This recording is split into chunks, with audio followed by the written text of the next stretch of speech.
With us is Barling, who's a former special correspondent for BBC London, who did an investigation into the Lakanal house flat fire in Camberwell in July 2009. 6 people died in that fire. Well, Kurt is now a professor of journalism at Middlesex University in London. Kurt, thank you very much for coming in. Just remind us, for people who aren't familiar with that case of the Lakanal house. 2009, a fire killed 6 people. When that fire happened, firefighters came out of that building very much like they did in the last couple of days, saying, we have never seen anything like this before in our lives. But it was in no way as catastrophic a failure as we've seen from those dramatic pictures from Grenfell. So the Lakanal house, in the end, was a fire which raised an awful lot of questions about safety of those type of high-rise flats for their residents. The coroner in that particular case made a lot of recommendations. What were the central ones? Well, look, it took 4 years to get to an inquest, a long, long time. We can't wait that long for a public inquiry.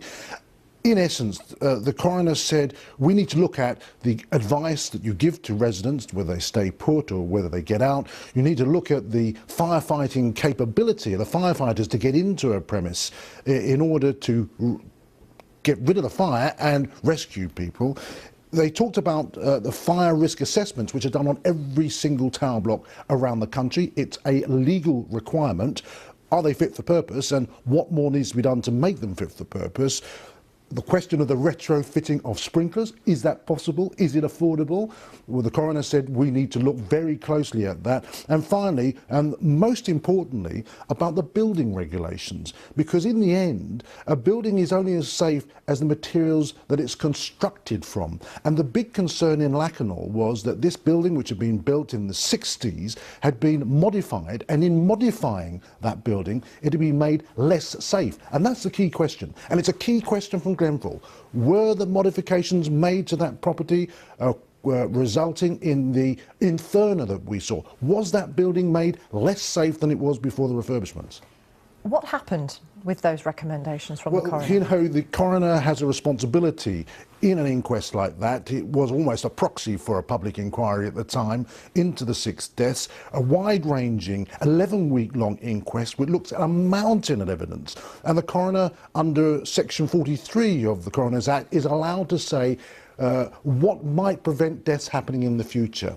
And those recommendations essentially said, look, you have to take on board some of these issues. She wrote directly to the Minister, Eric Pickles, and said to the Minister, you must consider this as a matter of urgency. Interestingly enough, Eric Pickles wrote back to her, the Minister at the time, saying, we take all these matters very seriously, and I can tell you we make fire safety the highest priority. That's in black and white. The public inquiry will want to look at that correspondence, among many other things, and say, well, if there was such a priority, why was it that when this particular building in West London was refurbished, it had measures in place which perhaps compromised the fire safety? And why do we say that? Because we see an empty shell, 24-storey building, which is completely wiped out as a result of fire. When a flat is supposed to be self-contained, isn't it? Back in the 1960s and 1950s, they knew that. When they built those blocks, they made sure that the key ingredient in keeping people safe was that the flat would hold fire, any one flat would hold fire for 60 minutes. 60 minutes gave firefighters time to get in, it gave the residents time to get out, and life would be saved. And the reality is, if these recommendations had been taken up, it's very likely, of course, that lives could have been saved because people would have got out and the fire wouldn't have spread so rapidly. That's a key question. Why did it spread so rapidly? A lot of the issues that you've raised, and probably many more, will no doubt be looked at in this public inquiry into the Grenfell fire. What stopped a meaningful change, though? Well, that's a really good question, isn't it? Because the change was put on the table by the consequences of the fire, the dramatic nature of the Lakanal fire. The change was recommended by the coroner. The coroner was heard by the minister. The minister said that his officials were going to be in contact with social landlords and, in other words, cascading the advice down.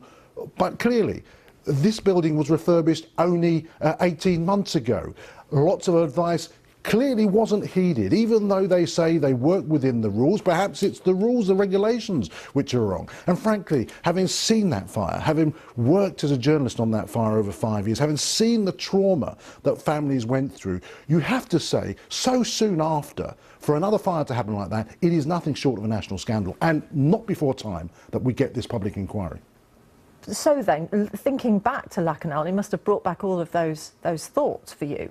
What was going through your mind when you were watching these pictures of this? When I arrived down there yesterday and I saw that time, my heart sank. I just thought, how is it possible in 2017, after we'd been through that whole Lakanal House quest to find out what went wrong, and people asked sensible questions, they got robust and reasoned argument and answers based on evidence, not on hearsay, on evidence, mountains of evidence, and recommendations put to the minister heard, the minister acted, he said, to get people to work, but it obviously didn't happen on the ground. I mean, in the end, this is time for the chat to stop and for action to start.